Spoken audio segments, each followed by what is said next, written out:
শিলিগুড়ি ভেনাসমোড় হাসমি চকে তৃণমূলের আইনজীবীদের উদ্যোগে অনুষ্ঠিত হলো এক নির্বাচনী সভা। শিলিগুড়ি বিধানসভা কেন্দ্রের অল ইন্ডিয়া তৃণমূল কংগ্রেস প্রার্থী গৌতম দেবের সমর্থনে এই সভার আয়োজন করা হয়েছে।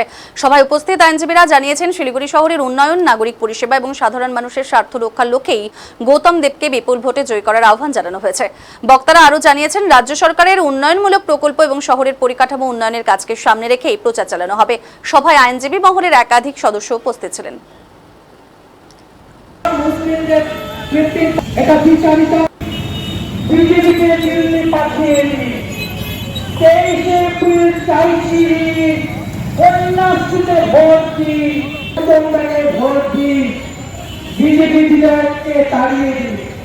সবুতে ভোট দিন, কন্যাশ্রীতে ভোট দিন, লক্ষ্মী ভান্ডারে ভোট দিন, শিলিগুড়ি বিধানসভার সার্বিক উন্নয়নে ভোট দিন।